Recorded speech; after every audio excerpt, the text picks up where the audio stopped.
Awesemo, here we go. It's your old pal Emac coming to you on a little Sunday night live before lock NFL. We're kicking off here at 8:20. We're taking you guys all the way up until lock. It was an exciting day today, unless you picked the obvious plays in the survivor pool. The Saints as well as Tennessee both knocked me out of my last two spots. I won the darn thing last year, Terry. I'm already out, and it's week 4.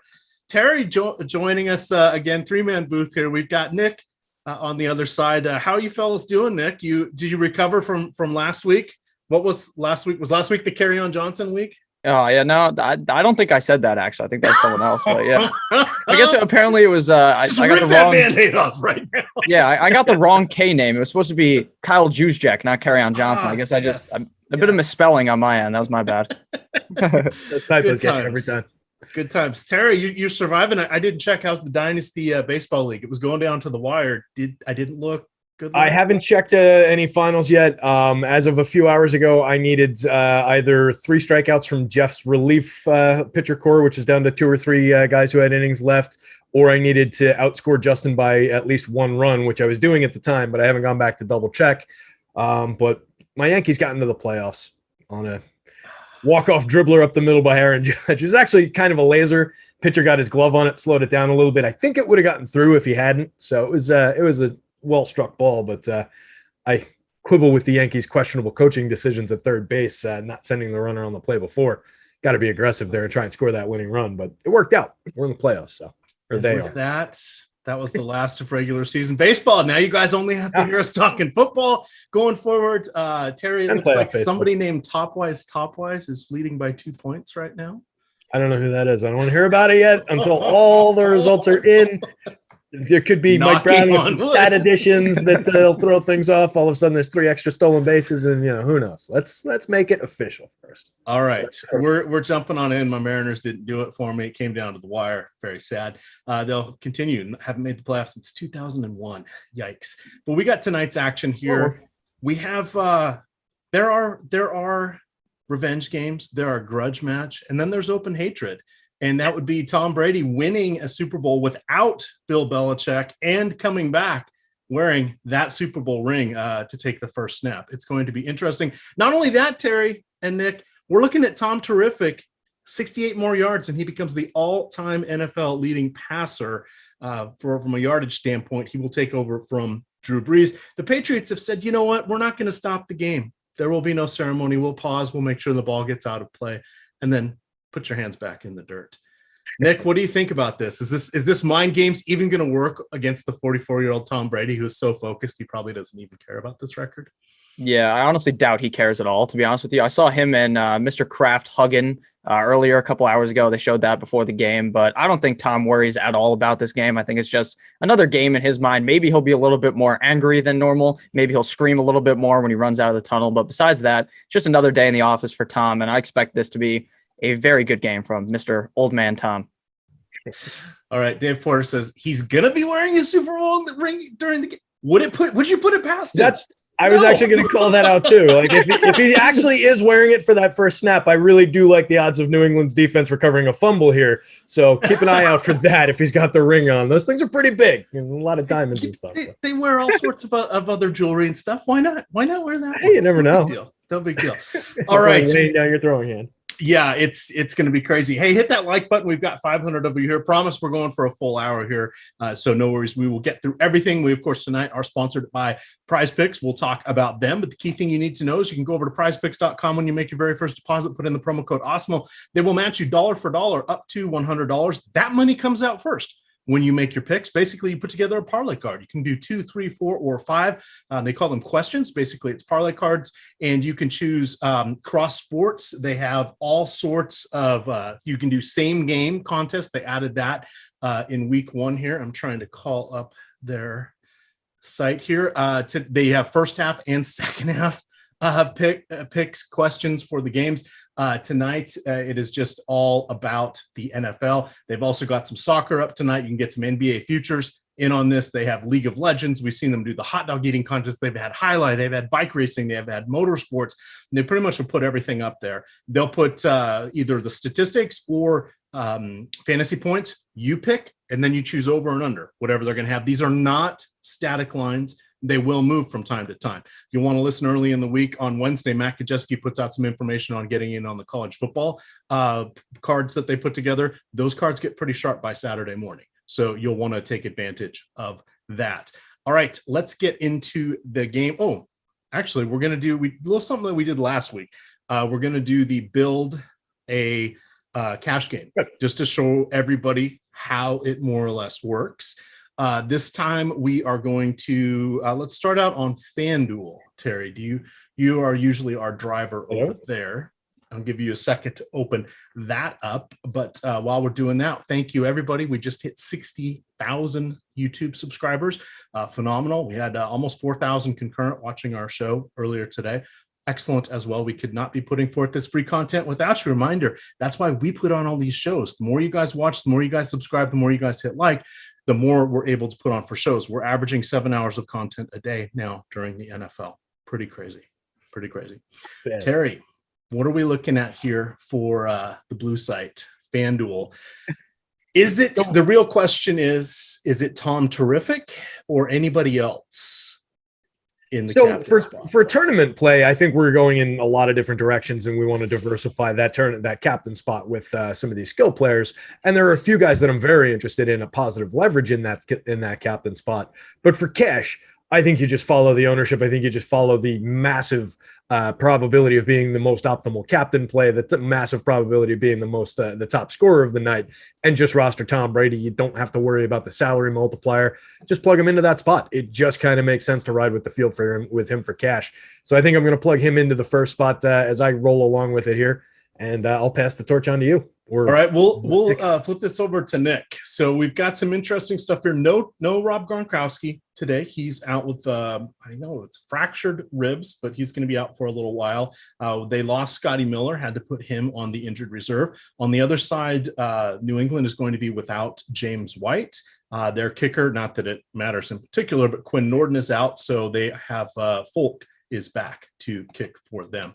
Those are the main injuries that we have at this point. And Giovanni Bernard is out as well after he got 10 targets. Didn't really see much the first 2 weeks, got 10 targets last week, got hurt on one of the last handful of plays of the game. So he's going to be out for a little bit, consolidating that backfield. I bring all of that up because the world is your oyster, Nick. We have half point PPR. Where would you like to go next? All right. Well, we're going to go away from the Bucs, and we're going to go with the Patriots. We're going to go with Jacoby Myers, wide receiver of the Patriots. He went 9 of 14 last week for 94 yards up against the Saints defense. Jacoby Myers seems like he is the clear number one guy there at the wide receiver position. There was a lot of debate, at least early on in the year, between him and Nelson Aguilar. I do think that Mac Jones found his guy in Jacoby Myers. I do think that the Patriots are going to be down in this game, thus throwing the ball later, and that's going to really help out Jacoby Myers. So he would be my pick here. All right, on the next one here, I'm gonna jump in and insert my selection here, Terry, before handing this over to you. Oh, Ramondre Stevenson is inactive. That just gives what, 3? No, there's still 4 Patriot run. Doesn't matter anymore on what it is for there. But I'm looking down at the bottom. I am going to recommend that we look to Cameron Brate. So what I'm looking to do here at $7,000, when we get to DK, he's around 4,000. OJ Howard's around 1,000. We're basically looking for some touchdown equity. These guys are well down in the pecking order. They're going to be behind Fournette. They're going to be behind the 3 receivers, but we know Tom Brady's going to probably throw around 50 times just out of a normal course of business at this point. So I like Brate. He and OJ Howard, in my opinion, have about equal touchdown equity. However, through the 20s, I think Brate has a little bit better of chance of seeing a couple receptions. We needed a cheapie here.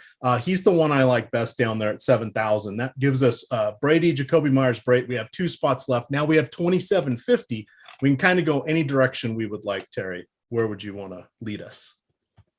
Yeah, so I think there's a interesting play to be made. It's actually a guy I was looking at more for tournaments because of the whopping leverage numbers that we've got on him across both the captain spot and the flex spot on FanDuel. But that's Antonio Brown. It's not necessarily the direct best point per dollar cash play, but I think it gets us to the next one. If we access him here, what it leaves on the board for us, I think. Yeah, it leaves enough to get to Mac Jones. Now, we can do that by going to an $11,000 play as well, but there's not I don't think an $11,000 play with a similar upside. So I think that's my move there. And then I'll leave it to Nick whether he wants to fill it out with Mac Jones or leave a lot of money on the table in a cash build, which we'd be leaving 1,000 on the table in that build anyway. But I think that's our best path to an optimal build. We could go with one of the primo receivers from the Bucs in Chris Godwin or Mike Evans, but I kind of put Antonio Brown right there with him. And for the money and for the ability to get to Mac Jones with that next click, I think it's worth it here in the cash build. All right, Nick, I want to get your take on this, and I want to call out because a lot of people are like, "Oh, Mac Jones, rushing upside." Not particularly. I think he has just 2 carries on the season so far. In college, he played in, doing the math quickly, 30 games for Alabama. Let's say he started about 24 of them. He only had 54 attempts for 42 yards. Now, they count sacks against your rushing attempts in college, but that's basically nothing. He is Tom Brady Jr., I think some might say, a little bit statuesque. There is one of the PrizePicks. They have him around 8.5 yards. Awesemo is picking him for 11 yards rushing. I just want to call that one out just for anybody that's clicking and saying, oh, yeah, he can probably scramble. He can probably do whatever. There's a chance. I mean, we know that young quarterbacks tend to panic. They're going to pull the ball down, and then they're going to be off and running literally for their life. That's in play. He hasn't really done it the first 3 games. Nick, how are you feeling about Mac Jones? Do you want to refute, not refute, but do you want to give any insight to that? Or would you want to go a different direction? The world is yours. Yeah, we're going to go with Mac Jones. I mean, today just goes to prove that, any quarterback can run the ball. Sam Darnold was a guy that never ran at all, and he's pretty sure he's leading the NFL right now in rushing touchdowns. Mac Jones, though, to your point, just does not run the ball at all. He didn't do it at Alabama, hasn't done it so far at the NFL level. I'm going to go with Mac Jones, though. I think we do get that connection with Jacoby Myers, and I think that is our highest chance of getting in the money here with Mac Jones, even though I would be interested to get Chris Godwin on the team, but I think we'll go with Mac Jones. All right. Yeah, and I think that just to cut in real quick, sorry, Mac. I think it makes sense just what we've done there, putting the correlation together between Myers and Mac Jones. And just looking at the play again, I was just going back over the Antonio Brown decision, just thinking about it more through a cash lens, and I went directly to our top showdown plays tool, and I actually saw that Antonio Brown comes up more in our optimal lineup percentage than Mike Evans and Chris Godwin do in general anyway. So he's a great tournament play, and he's a great cash play in this spot. So I'm actually happy that we made that decision. I think it was the right path on both those picks.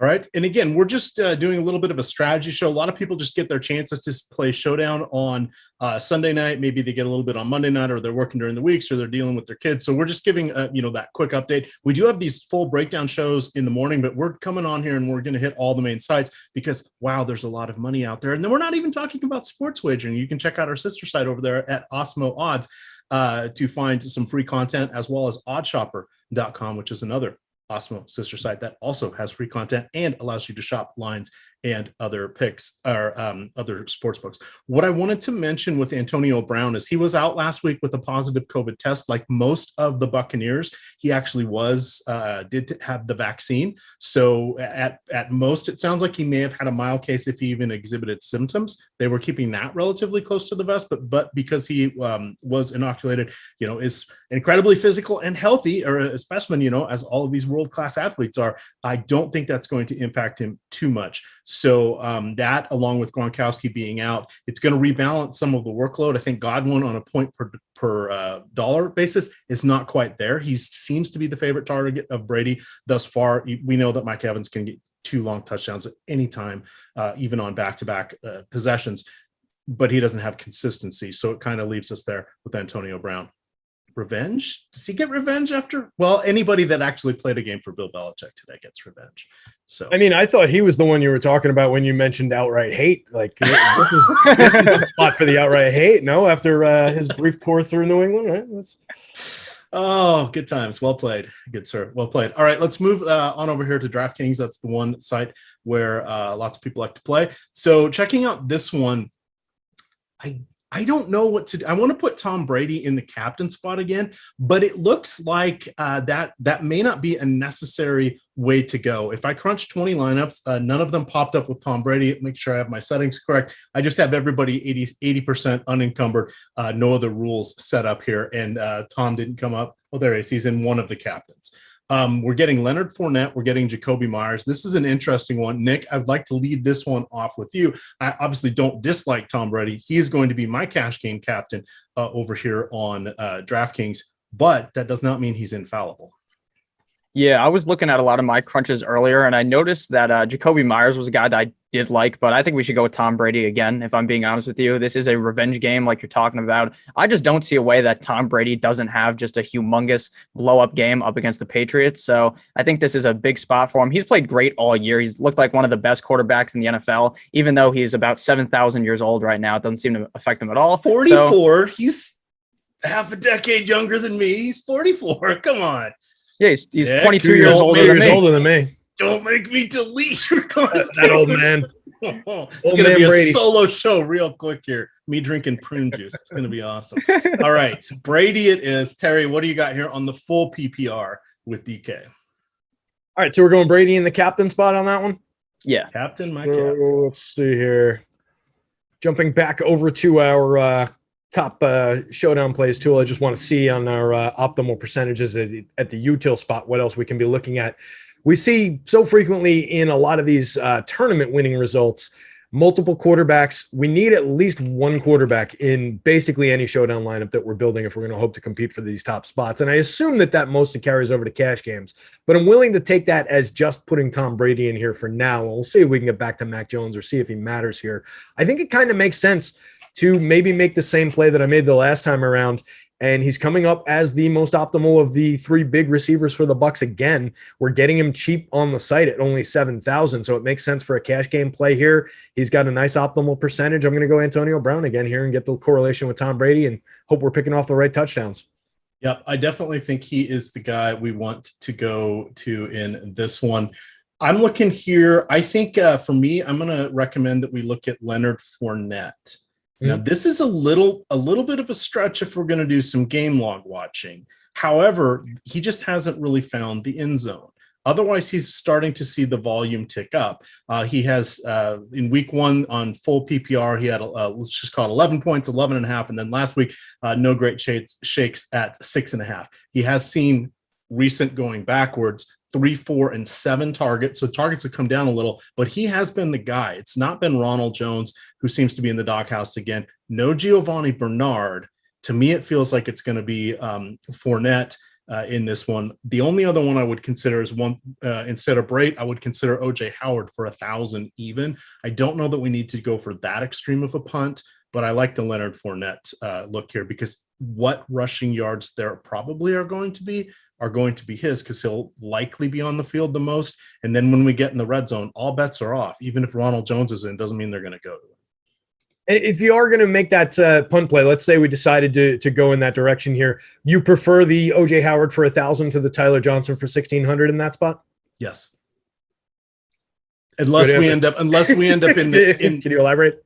Well, if we end up with that 600 does something with us or for us, then I'm okay with going to Tyler Johnson. Otherwise, he is the lowest of the viable options. I would be there. A lot of times we'll end up in the cash game lineups. Sometimes you have to be forgiving. I played, I think almost every game I built a cash game showdown lineup for today. And in some of them, I left as much as $2,000 just because I said, all right, well, this is a cash game. There's not as much content out there on it. Now that comes into play here because this is overanalyzed, but I'm looking at stuff where I'm getting both quarterbacks, 2 kickers, and then, 2 other players, and it's working out to where I want it to be. I'm playing a lot of head-to-heads and 3-mans in those, so I'm just trying to find a baseline floor. Sometimes it's going to work, sometimes it's going to not.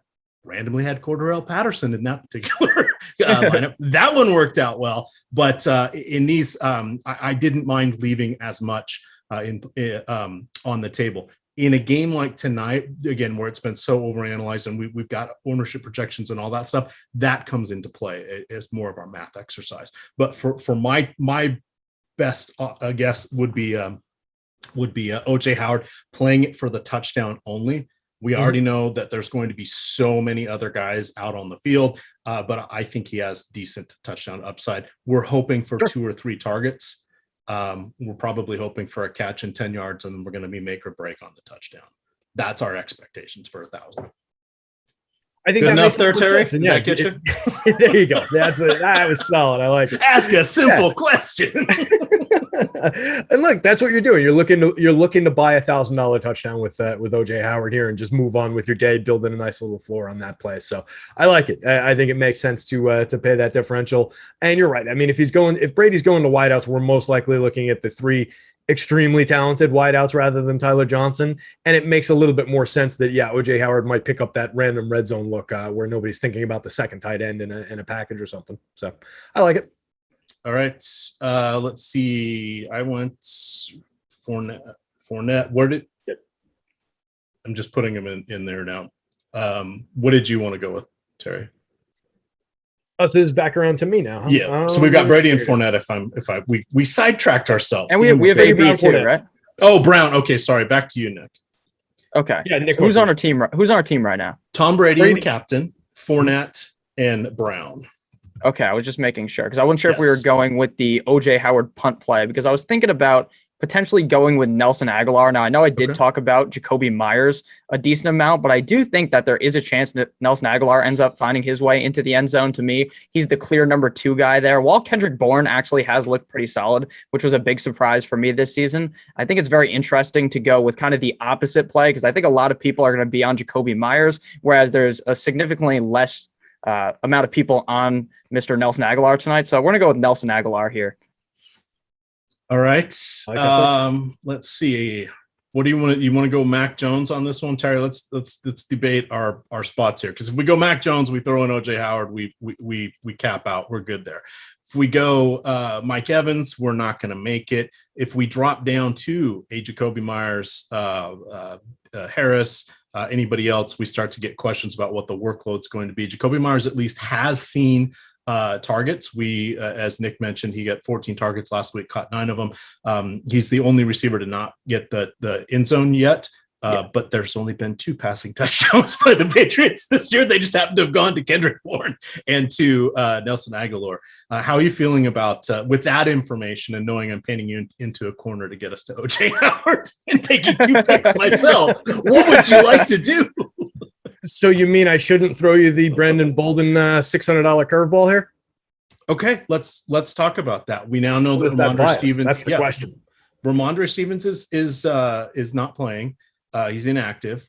James White is out. So we did see Bolden last week, but and the thought was, well, maybe they just put him in because he's been around the system forever. He's been the backup's backup before. Belichick trusts him. All those fun things. The cast hasn't changed from what it was last week, other than they've had another week of practice. I thought Ramondre Stevens would probably be active tonight, and it would just be one more toy in the toy box there for Belichick.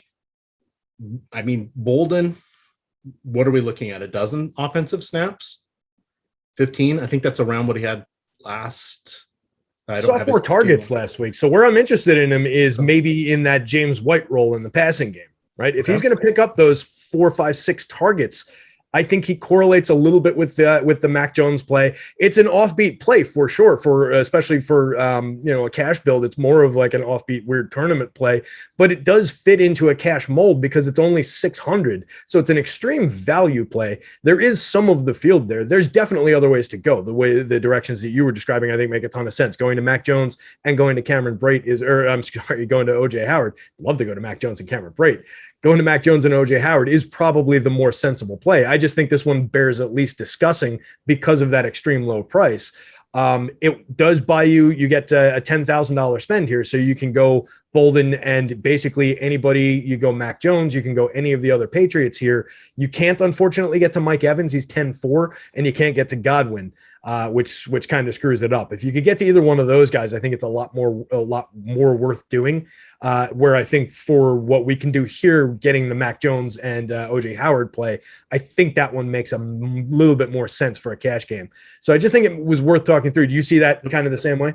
No, and I think it's fine. And then for those of you that are like, I don't really like this. All right, take Nelson Aguilar out. You could change Mac Jones into one of the receivers. Then you can come back and start looking at, if not Bolden, see who else you could work in from the Patriots, lather, rinse, repeat. But this is sort of how you find that optimal lineup for your comfort.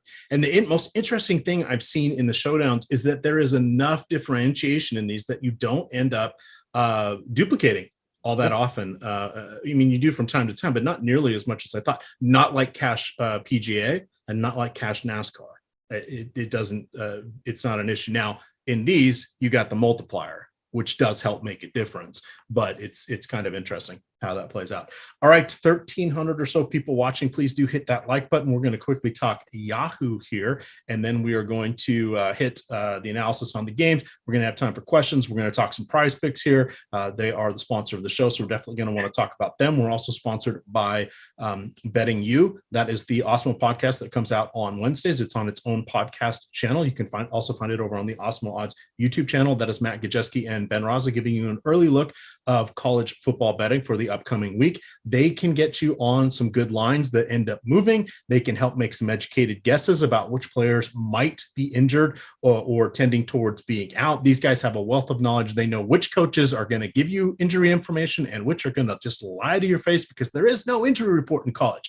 They can give you all sorts of edges there, particularly on player props that you can get on early that will move 20 and 30% one way or the other by the time we get to Saturday. So you definitely want to check that out. It's a nice little lucrative way if you've got the sports wagering, or if you want to use PrizePicks because they put their college football stuff up as well. Matt does call out a few key ones over there, so definitely check that out. Terry, we're going over here to Yahoo. Now this one, Yahoo's a little bit different. They're entering the party here. They have their superstar, which is 1.5 times their scoring. Their scoring is half PPR. There are no yardage bonuses, 6 for rushing touchdowns, 4 for passing touchdowns, pretty much everything else is standard on this. They do have some unique and wonky pricing. Where it's going to get interesting tonight, and this is where I think we want to build a tournament lineup here, because the cash lineup sometimes can get a little overlapping / obvious on Yahoo. That's the one downside, unless you're willing to make a change or a pivot, which there's no reason that you can't do that. But I think everybody's going to put Brady in captain, or a large portion. Chris Godwin is going to be quite popular. Mac Jones is going to be very popular. And then people are going to try to punt. You got Hunter Henry, you got Johnny Smith, you've got Cameron Brate, you've got OJ Howard, you've got all these touchdown dart throws down there. The one thing that I don't think a lot of people are going to do is put 2 Patriots in their lineups. Now, how does that work? Where does that make a difference? I mean, you build lineups over there, and putting in $5 just seems the way it works out in a variety of ways. But what if a couple Patriots each get a touchdown? What if the Bucs production is spread out and people are only going with the one Patriot, and you have the one that gets a touchdown and an extra one that gets a touchdown? All of a sudden, you're going to see yourself rocketing up the leaderboard. These are the puzzles that Mr. McBride likes to ponder over. So we are going to have a rule self-imposed on ourselves that we're going to play 2 Patriots in this lineup. You can pick for us first, whatever you would like to do, Terry. Fair. Is this lineup going to be in a cash game or in a tournament? This is a tournament. Let's think of this as being that's what I got loaded up here. Cool. Yeah, a 2,000, 3,000 person tournament. And this is where you can find decent ROI, guys and gals out there. You play those 100-mans or 200-mans, the 2 and 3 person entry contests over on Yahoo, and you're not going to get gobsmacked like you will in the giant ones, because even their giant ones are top heavy as well. They don't take as much out of their management fees, but they are still pretty top heavy. So yeah, there's a couple great looking contests on the board. Actually, I wish I had more time to sit here and create some entries for some of these. I tell you every time we bring Yahoo up that I need to get into more of these contests, because they're running so many good top heavy contests with overlay and all of that. But yeah, just looking down the board, if we're going to self-impose the 2 Patriots rule, then I'm going to assume that we're kind of building for a game script that's going to maybe having this game play a little bit closer, maybe a little bit more low scoring, where you can just get that kind of a game where just by happenstance, a few key drops in the wrong spot by a couple of Tom Brady's receivers, all of a sudden they're not blowing this team out. They're just ahead by a little bit. It's only a 6.5 point spread last I looked anyway. Nice little game total. So Vegas expects New England to be passing the ball, trying to stay in the game. If they're successful in doing that, I'm comfortable with making the $23 Mac Jones play at the superstar spot here. So I'll open us up with that and get one of our 2 Patriots out of the way. All right, Nick, where would you like to go? I love that, honestly. I love that move. I feel like so many people are just all on Tom Brady that just completely changing the team and still going with the quarterback seems like a great move, especially since I really do think they're going to be throwing the ball a lot. Yeah. One interesting play for the Patriots, we're not going to pick him though, is Damian Harris, because he just has not been all that great this season, at least in my opinion. But with James White out, there's a chance that he gets a bunch of receptions. But at his price, to me, at $21, I believe he is on Yahoo, I'm not willing to pay that. So we're going to go ahead and it's interesting that Nelson Aguilar and Jacoby Myers are priced the exact same, but I definitely would lean Jacoby Myers over Nelson Aguilar. I do think he's the better receiver and going to be seeing more targets in this game. So I want to go with Jacoby Myers and get the Patriots kind of out of the way right off the rip. All right, let's put that in there. EMAC doesn't get to pick any unless we're going 3. We've got $23 here. I mean, the one we would want to do would be to put in Tom Brady. That is actually not a bad call. You don't have him in the superstar, but you're not losing completely on him if you have him in your regular flex spots. Ben Rossa always does an excellent job of explaining the games within the game. So what we're doing is we're betting that Brady doesn't necessarily have to be the captain or the superstar in this case. It's going to be somebody else. So now he wants to have the contest within the contest going against players that don't have that. It's too hard to completely give up on Brady because he's far and away the best fantasy producer here. We're looking at a baseline of, he's second in the league in yardage and first in touchdowns, 10 touchdowns, 1,097 yards over the first 3 games. So I think we keep him in here. And this plays into this isn't going to be unique in the giant field tournaments, but this gives you a better shot in the 100, 200, and 300 man tournaments on Yahoo, where you can take first and do quite well. So I'm going to chalk donkey it up here with Brady. That gives us $17. And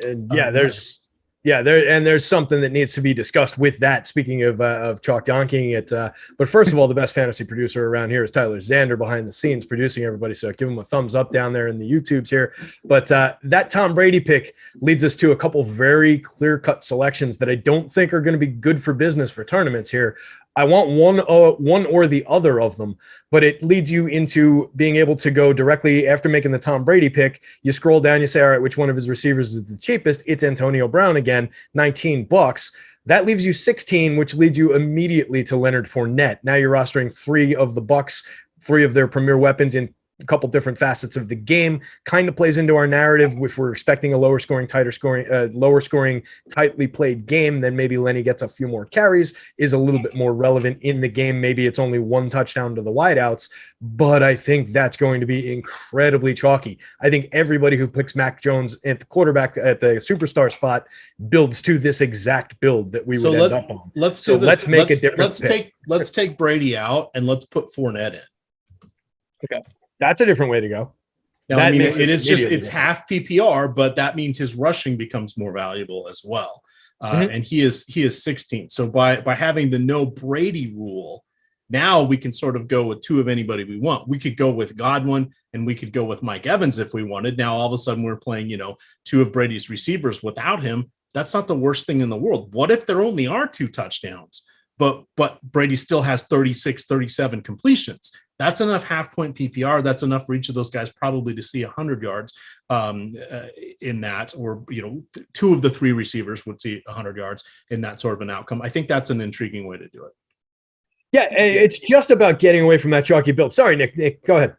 No, I was just going to say, it's very interesting that we haven't went with Mike Evans once in like any of these builds. And I honestly think that Mike Evans is a very interesting play every single week because like you said, he's just an absolute monster in the end zone. Like all the time, he just gets those targets that he can come down with. So I think that if we're kind of building for a lineup where maybe there is just 2 passing touchdowns from Tom, I think there's a pretty high chance that one of those goes to Evans. Yeah, and if we put Evans in here, we're leaving $6 on the table. Anybody hand building is going to freak out on that.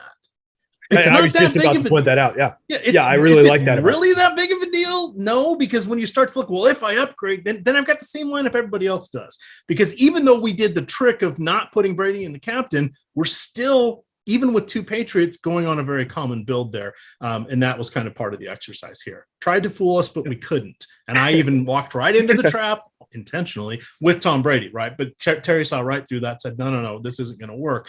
Let's go the other way. But we've built a very functional lineup. We're leaving $6 on the table. It's not the end of the world. It's just the way the pricing is working out. Now, in your world, where if you're building, let's say we're building 150 lineups for this tournament, I have no issue changing out either one of those wide receivers, putting Antonio Brown in that spot and leaving even more money on the table than that $6. I'm thrilled to leave the $6 on the table. I think it does differentiate us. I honestly don't think it differentiates us enough for a massive field tournament. For like 100-man, it's great. I think this is a great lineup. For the massive field tournament, I think this would be duped. So if you're going to, let's say, take Chris Godwin out of this lineup and just get super cheap about things and drop Antonio Brown in there, now we're leaving 14 on the table. But our lineup is still Mac Jones and the superstar, Jacoby Myers, Lenny Fournette, Antonio Brown, Mike Evans. I mean, that's a pretty solid lineup. I don't really have an issue with that for tournament scoring or anything. So I think that just, you're taking it further afield. And the more that you leave on the table while still making a viable lineup, I just think there's upside when you get, as the tournament size gets bigger. Again, this is for those large field type tournaments. E-Rush would like us to talk about Three's Company. Terry, all I can say is come and knock on my door. We've been waiting for you. Let's meet up at the Regal Beagle after this show. Are you Mr. Furley guy or Mr. Roper guy? Tough call, but I got to go with Furley, but with Roper's wife. That was the better connection. Now we're getting dirty. It was the 70s, Terry. It was the 70s. All right. We're going to talk a little prize picks here. I think, Nick, did we hit most of the deep analysis that we wanted to do by position? We're going to get another run at this with some of our prize picks opportunities here, but I think we covered the various injuries. We covered the playing tendencies that shockingly, even though Bill Belichick wants to run, that Mac Jones has 120 pass attempts, which is 7th most in the league. Tom Brady leads the league with 141 pass attempts. Tampa Bay basically is 3-1 pass to rush right now. It's everything's all over the board with that. But those, I think, are the key ones. Anything else that you uncovered in your analysis that you wanted to mention before we head over to discuss some prize picks? We still have 25 minutes. We're going to spend about 10 minutes here on prize picks, and then we'll have time for some questions. Some people might be building lineups. That could be you guys watching. It may be some of us on the show, but we will see. We will see when we get to that point. Nick, was there anything that you uncovered that you wanted to hit on? Any nugget, deep or high, from the 30,000 foot level, perhaps? Yeah, I was just wondering what you guys kind of thought about playing a kicker tonight and playing Ryan Suckup. I'm not really going to trust the Patriots kicker, but I was thinking about kind of playing Suckup and maybe a lineup or two on DraftKings. I kind of liked his price. I was wondering if you guys were on board with me, or tonight's the kind of game where you don't want to play a kicker.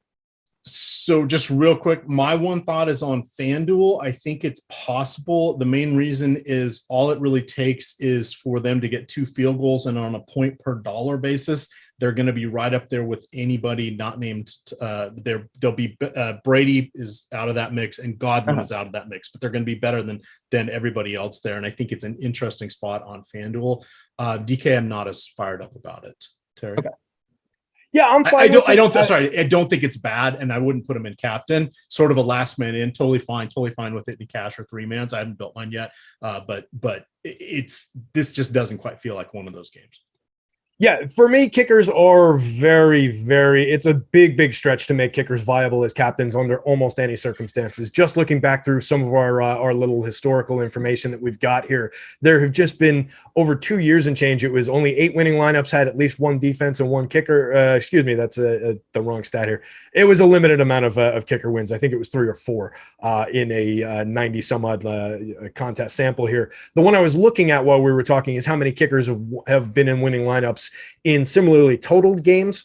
And that brings us to a 17-game sample within that 99. And there were 8 of those 17 had at least 1 kicker, and it was all only 1 kicker. No 2 kicker lineups finished in the first in the Big DK tournament.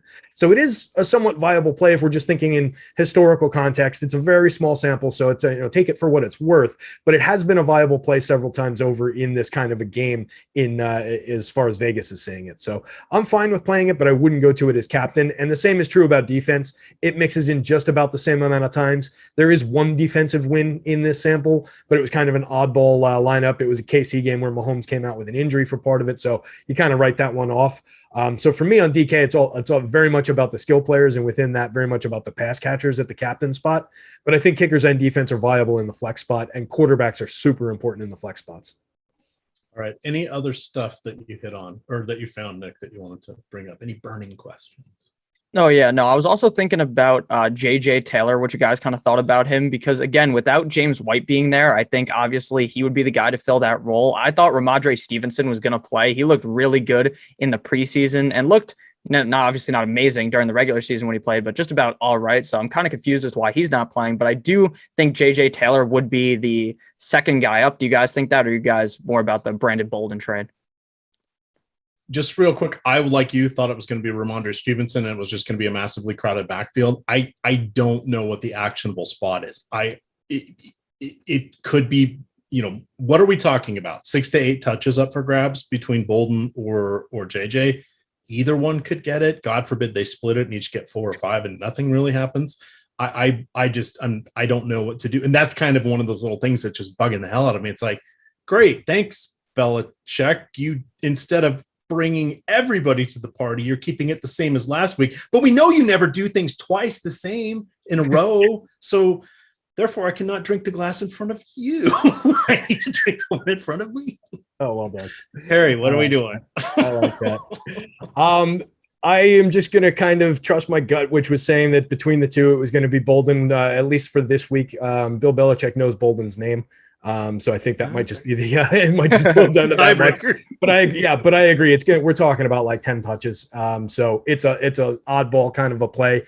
But yeah, if you're looking for that passing game, I think it makes sense to start considering options like this for as you go up into those bigger and bigger tournaments. These are the guys that you get the 1 week where that does work out and you vault through this top of the standings and it pays off for all the times it didn't work out. So I think it makes sense to roster both of these guys in some shares.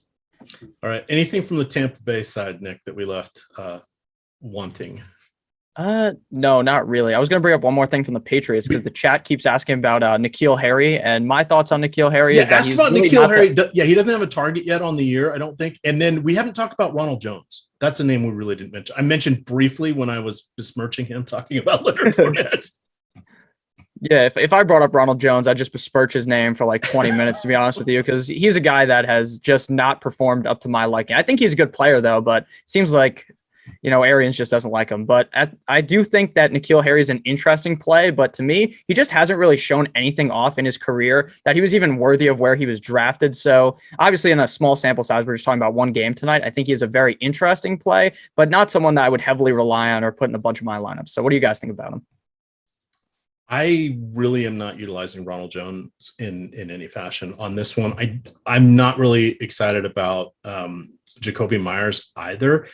I'm sorry, about N'Keal Harry. I think it's going to be Jacoby out, Aguilar, and Kendrick Bourne. I think he's just the odd man out in all of this. And surprisingly, even though there's been 120 targets, that nothing has really gone his way, just a little bit concerning.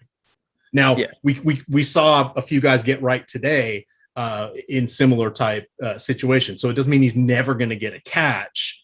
We just haven't really seen it. And those other 3 receivers definitely are better. Plus we've got 2 tight ends that are arguably better than him. And he kind of plays more of those tight end type routes. And we know that Jonnu Smith's going to be on the field for about half the snaps and Hunter Henry's going to be on for about 70% of the snaps, though Smith has out targeted him for what it's worth. And look, it's always worth mentioning that after a certain point, if you're building 150 lineups, particularly in these single game showdown type contests, it does make sense to sprinkle in some plays like this, more so than where, when we're talking about a full field of lineups and we're saying, hey, you don't have to go down to the 0.01 owned guys that are just total dart throws in that kind of a format.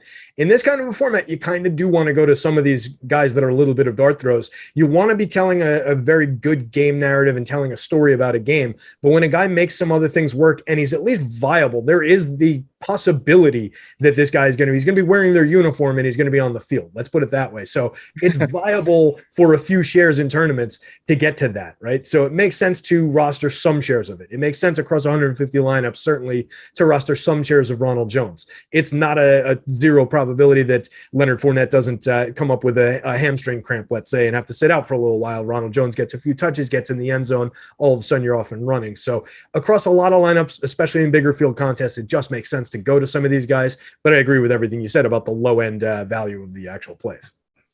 All right, let's talk a little bit about PrizePicks. They are the sponsor of the show. So they are the partner that of the sites that we talk about that is offering daily prop-based contests that are with a fantasy twist.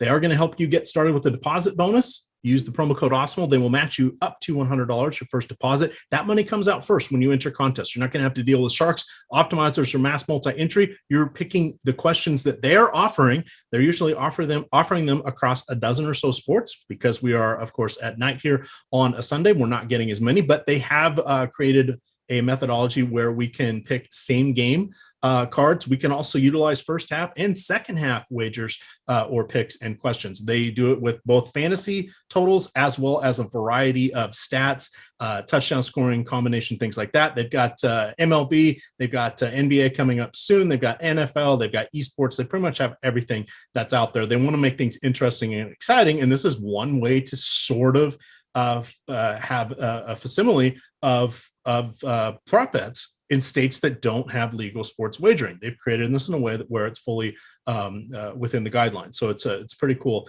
that they've done that. So we're going to talk about a couple of these here. If you guys look at the run sheet that I sent you, and we can scroll down a little bit. The green ones are the ones I like. So I'm going to give the ones I really like, and then we're going to debate some of those others for a couple minutes, and then we'll take some questions here. So the first one that I really like is Leonard Fournette. PrizePicks, when I pulled this, they had him at 48 rushing yards. Awesemo has him for 53. That's still relatively close, but I'm seeing a workload potential for Fournette that I think can get him in that 50-yard range, and that's going to be enough to get him over. The other one that's interesting, and I didn't know what to do with this, because it's Belichick and I'm conditioned just to question everything. We have Damian Harris also looking, Awesemo projected for just over 50 yards. PrizePicks has him at 43. How do you feel about the Damian Harris one on this, Nick? For me, with Damian Harris, I expect this to be, like we've kind of talked about, we've really been painting the picture of the Bucs being up in the game, which is going to lead to them, obviously, for the Patriots to not be able to really run the ball, for them to look to air it out. Damian Harris has looked very kind of up and down all season. Last week, he didn't look very good, but up against the Jets, obviously, they're not that great of a defense. He made like a highlight play like Marshawn Lynch when he had that Beastquake run where there was like 70 dudes trying to tackle him, and he ran through all of them. So I think personally that Damian Harris is a good player, but in this spot, I would probably lean closer to the under when compared to the over, because I do believe really that the Patriots are going to have to be throwing a lot later on in the game, which will lead to clearly them not being able to run the ball as much. All right. Do you have a strong lean on that one, Terry? I'm with Nick on that one. I think it just makes sense to kind of follow the expected game script, where in DFS, we're maybe looking for those alternative game scripts. Hey, if this game plays this way, if it gets a little closer, if it's low scoring, blah, blah, blah, we can get to these alternative plays. Where we're making a bet like this, just follow the obvious. The Patriots are going to need to throw the ball to stay in this game, and he's probably not going to get the volume. So, yeah, I am with Nick on that one.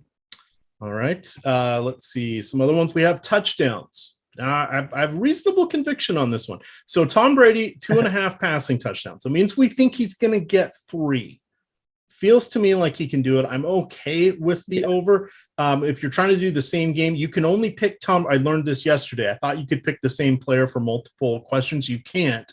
I just didn't realize they weren't saving my my DJ Moore cards when I was doing that. So you can only choose Tom for one of his. You can go for the over 300 and small change yards. You can go for the 2.5 touchdowns, or you can look at his rushing half-yard prop, but you can only pick him for one. The other one is Mac Jones, 2.5 or 1.5 any touchdowns. Now, we talked about he wasn't really going to be a runner, but that doesn't mean he can't get a quarterback sneak or what have you. We have him projected for 14% of a rushing touchdown. Basically, that means by the end of the season, he will have 2. Does that make sense that he can get 2 across 17 games? Sure, that seems reasonable. So he's got about a 14% chance tonight. We also have him projected for 1.65 touchdowns. So you put those together, we're getting him over that 1.5. We're getting him to just over 1.75, 1.8. That means the probability percentage is slightly in our favor for this. Now, he only has 2 passing touchdowns on the season and no rushing touchdowns, but we're asking for 1.5. I do feel that this is kind of an over for me. Now, Eitan and I debated this one on Saturday a little bit, and I was more unsure, but the more I look at it, the more I feel a little better about the over. Do you guys have strong leans on that one, or do you want to voice for the under? I lost track of which one you were actually talking about, so I'm going to talk about the one I think you were talking about, which was the Mac Jones rushing touchdown. Mac Jones, no, it's any touchdown. Any touchdown. Oh, okay. Any touchdown. Where Brady is well, because any touchdown works. So he has a fraction to get the rushing one. It could happen tonight and then not for the next 10 games. Or he could get 2 passing touchdowns or one of each, and that would get us over. Okay. So, yeah, I think the any touchdown is certainly in reach there. I mean, with it, that one kind of makes a lot of sense. And then just thinking about the Brady one, you mentioned the 300 ends change. I think the change is super important there because on just looking at Alex's projected stats, which we have up on the site for members, we've got a whole board of projected actual statistics here. We've got him at a 2.28 touchdown projection. So sure, there's a trend where that can easily carry over, but Alex's median projection has him falling short of the 2.5.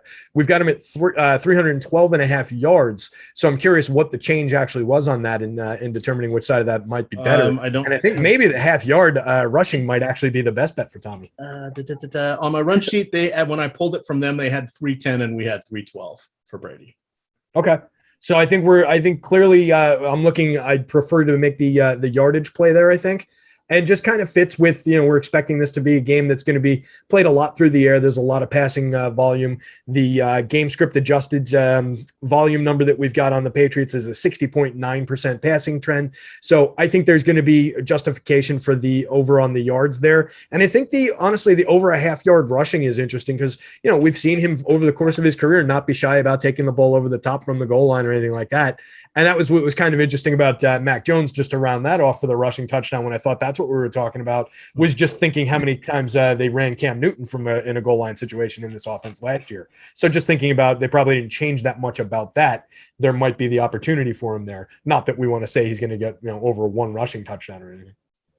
Yeah, I mean, I think about the Mac Jones thing. I honestly think that he's probably going to throw more touchdowns in this game than he's thrown all season. He could probably throw 3 touchdowns in this game pretty easily, especially if the Bucs are just destroying them and they're throwing the ball a lot late on in the game. And the Buccaneers defense, while it's pretty good on paper, I honestly think that their passing defense isn't as good as many on their head would believe. So I think that Mac Jones has a really solid chance of getting over 1.5.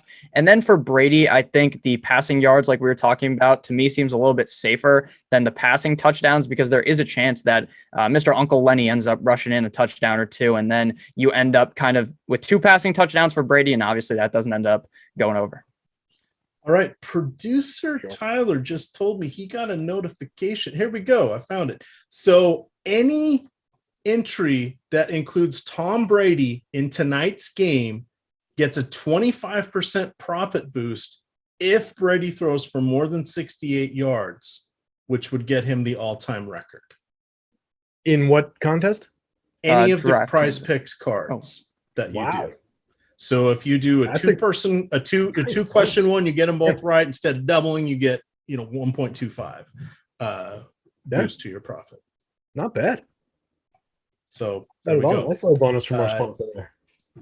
Max payout 150. So what they'll do is if you've created a card and you're putting $25 on it, or what they have different limits, if it wins $200, they're capping it at 150 for that card. That's pretty generous. The details. That's a great promo. Yeah, that is good. I didn't get that notification. I'm going to drop their Twitter in Slack, or probably in the YouTube chat, so you guys can see that as well, just in case it sounded confusing. They have a link, or their pin tweet is covering that. Let's see a couple more here. The completions. Tom Brady 26 is the number. He is in week 1, he was 32 of 50. Week 2 against Dallas, he was 24 of 36 against Atlanta. He was 41 of 55 last week. He's hit that. He's done right around or over every time. Mac Jones is at 25.5. He was 29 for 39 in week 1, 22 for 30 against the Jets, and then he was 30 for 51 in New Orleans last week playing from behind. I kind of like if I have to pick one Brady, I think I'm going to go with the completions, but I'm still for Mac Jones. I think I would still take the combined touchdown. Yeah, I think the Brady one almost seems a little too obvious at this point. 26 passing completions. I mean, he's throwing the ball so much every single game. And even if they're up in this game, I still do expect him to be really trying to lay it on there to the Patriots defense. So I really do like the pass completions there for him. All right. If one of you guys could do me a favor, I need to upload my lineups real quick here. But if one of you wants to look at chat and shout out some questions, that would be mucho apreciado from your old pal Emac. I forgot what old is in Espanol. Mayor? Something Viejo. Like that. Viejo. El Guapo, I think, is what it is. But there we go. Okay, it's okay, abuelo. You know what abuelo means? Grandpa. All right. So, I'm just scrolling through our premium Slack chat here. I apparently wasn't anywhere near the bottom of the thing here. So let's see if there's any reasonable questions in here. There's a picture of all of us. Dave, actually, that's kind of funny. Dave says, Dave put up a three image of us, and it says past, present, future. Oh. Also pretty good shot by Dave. Although, Dave, your dinner looks disgusting. So clearly, as I'm stalling here for looking for any kind of questions in here. Obviously, everybody in Slack knows what they're doing. There's no questions over there. I don't have YouTube up. Nick, you have the YouTube window up by any chance? Yeah, I do have YouTube up. Someone donated before, and they donated and asked thoughts on Darwin Thompson. That was the donated question. That was in the chat. Take it. That's all you. What are your thoughts? Honestly, my thoughts on Darwin Thompson, I have absolutely no thoughts on Darwin Thompson, if I'm being completely honest with you. I don't think he has any type of value. Darwin Thompson, that's a guy that, man, that's like a throwback fantasy pickup from like 2 years ago. Darwin Thompson, to me, is basically an irrelevant player in my eyes. Obviously, there's some type of, no players are relevant in reality, but you get what I mean. Did they activate him tonight? Yeah, I was going to say he's not in any of my tools. I don't even know at all for me, so I don't know that he's even playing. Yeah, the Bucs signed him to the practice squad, but that was a long time ago. Yeah, there's nothing on Darwin Thompson that I could find. When I read the question, I looked it up, so that's why I said he was kind of a nobody play. Oh, yeah, I mean, did they miss? That's a weird way to spell Roto World, maybe. Carry on Johnson. Oh, yeah, it's practice squad signing. The top two results, put it this way, the top two results on Google are about the Aggies. So I don't think this is going to be a relevant play. The top Twitter results, you scroll 5 down and you get actual tweets from Darwin Thompson. So, yeah, the last thing I see, I'm guessing tread lightly. Hey everybody, I'm doing a live watch of the game that I'm not going to be playing in. He's like, yeah, I'm playing Madden tonight. You can watch my Twitch stream as I play. Now cue him starting and scoring like 2 touchdowns and just completely going off now because we were making fun of this person. They might have news. I don't know. If you've got good news and you've got some kind of insight that we don't, go ahead, feel free to play it. But he wasn't on the board at all for me. Yeah, I mean, Roto World has not put a single thing out about him since a month ago, September 2nd. Just saying that he's on the practice squad. That's about it. All right. Just because I didn't do it before, but you guys need to get some team free money since I didn't know the Darwin Thompson answer. Dropping $1 head-to-heads over there on the DK contest. I've been essentially swept 3 of the last 4 slates. This is team free money. Come and get your love. You're just paying Melissa's coffee budget week after week. That's all. I started out so strongly this season. I thought it was the revenge tour. No, it wasn't. It most certainly was not the revenge tour. Hey, I have a question. If the Patriots are going to be in this game, does the Patriots defense need to be relevant for DFS scoring here? No, because DraftKings put it at 6,600. 6,600 unencumbered, meaning not in the captain spot. That's a lot. All right, fair enough. I think, is in terms of a game script, did you think I said the Bucs defense? Yes. I said no, you said the Pats defense. Oh, I'm sorry. Well, be more affordable. This is why you guys ask the questions. I'm just going to put my lineups in. You're the one who jumped in with an answer. I was asking Nick. I thought you were putting lineups. I was listening to us for. I'm not used to the 3-person booth. Abuelo, do you need me to speak up? Escuche ahora. The Pats defense is 3,200. It's 3,200 for the Patriots. Yeah. So, Nick, what do you? Do you think that the Pats defense is going to have to pick Brady off a couple times here? Maybe get involved. Turn the ball over a few times, and just obviously not let them get away with a ton of passing touchdowns and a ton of yardage here. Do they have to be relevant? Do they have to be a DFS play if you're going down that game script of maybe the Pats keep it close, maybe we even pull the upset?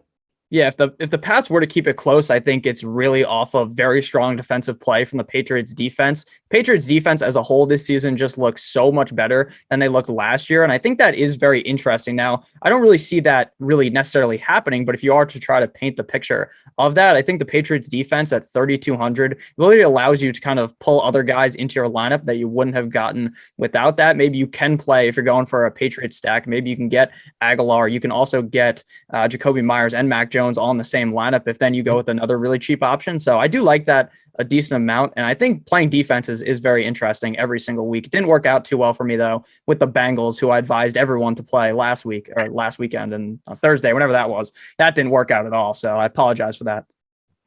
Hey, they happen, man. That's the fun part of it, actually. Sometimes I enjoy the misses more than I enjoy the hits. Like, some of these you're talking about chalk, and it's like, yeah, but when you go out on a limb, and it's great when they come through, but hey, sometimes you miss, and you either learn or you just get made fun of. So it's cool. I enjoy it.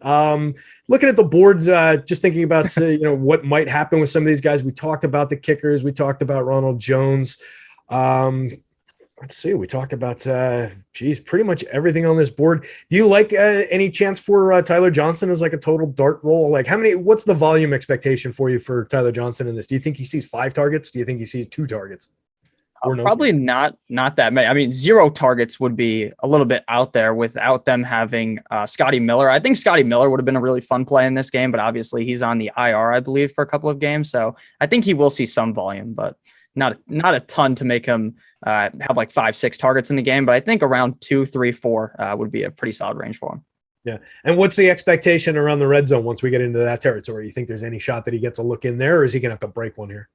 Yeah, I probably have to break one if I'm being honest with you. I think they might roll 2 tight end set out there, maybe closer to the red zone. I think Mike Evans, if they get into the red zone, is a very good chance to score. But I also think that since everyone is so on point in this game with discussing how Tom Brady is just going to throw 6,000 touchdowns, that Leonard Fournette's just going to run 3 in, or Ronald Jones, of course, who we all just talked about, how we dislike him severely in this game, and about how he's basically on the back burner, how he's in the doghouse, metaphorically, kind of like Brandon Ayuk was until last week when you called that. Obviously, Terry, you said last week that he was going to play really well. So that was good on you, but I don't think Rojo escapes the doghouse. So I think Uncle Lenny does have a pretty solid chance to break in a couple touchdowns in this game.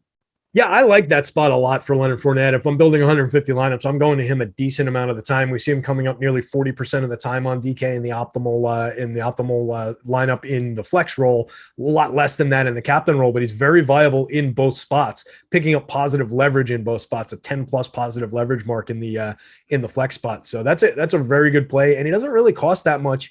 And you're just, like you were saying, you're taking a different path than a lot of the field that's just thinking, all right, pass, get Brady and get one of the receivers and go from there. So I do like that play a lot. I would have a good amount of Lenny Fournette here. Yeah, I like also how you're talking about earlier about Antonio Brown, because I really think that with Rob Gronkowski out, it's entirely possible that Godwin, Evans, as well as Brown have a really big game. And every single week, it seems like that Antonio Brown, when he's out there, Tom Brady just has some type of love for this guy where he just loves throwing him the ball. And I don't know, it just looks great for Antonio Brown, and he has yet to really have a huge disappointment. Obviously, last week he didn't end up playing, but in week number 1, he looked pretty good. Week number 2 wasn't the greatest, but I expect him to look really good this week. Yeah, he was honestly, he was the guy I was waiting on in season-long drafts all through draft season. Was just, why pick Godwin or Mike Evans up high when you can get Antonio Brown several rounds later with like the exact same kind of touchdown upside at worst and a lot of yardage upside? Because like you said, Brady seems to love throwing him the ball. And we're talking about a guy who, as recently as just a couple of years ago, was one of the best receivers in the league. So there's no reason to not expect a massive game from him here. And when he's coming up as optimal as he is, and that's still carrying through, 20% leverage on the most optimal out of those 3 receivers is just kind of bananas in the flex spot on DK. So that's my favorite tournament play of the day in terms of people who are like ultra viable to get to contribute here. So I really like that one. Yeah, that makes sense. I mean, Antonio Brown realistically is, in my opinion, could still be considered one of the best receivers in the NFL. Sure. So I like him a lot. All right. With that, we hit lock. I did not run in a lineup train tonight. Thank goodness. Got my cash game lineup out there. It ended up being the one that we built on stream. Let's go Nelson Aguilar. This is going to be a fun one. You know what also is going to be fun? We're starting this all over again tomorrow. We've got 3 videos on demand that are going to be dropping during the day. Starting at 9 a.m., we actually have the NFL Strategy Show that will be going over the showdown at, at 11. We're going to do the NFL Strategy Show recap. We also have the Awesemo betting show at 1 o'clock, 2 o'clock. We have Monday night preview. We also have, that's video on demand. We also have the Awesemo fantasy football show. We've got 2 PrizePicks videos coming out. And then of course we will have NFL, the deeper dive and live before lock. That will be starting at 6:30, taking you up to the 8:20 kickoff tomorrow. Any final thoughts before we get on out of here, other than thank you PrizePicks for sponsoring the show? Yeah, thanks to PrizePicks. Good luck to everybody out there. I think tentative congratulations to Sal Perez, Yasmani Grandal, Brandon Lowe, Nolan Arenado, Corey Seager, Austin Riley, Tim Anderson, Justin Meadows, et cetera, Aaron Judge, cornerstone of my team. I think we pull it off, boys, but I'm not quite sure. Good luck out there in Showdown DFS, everybody. All right. Yeah. With that, gamers, good luck.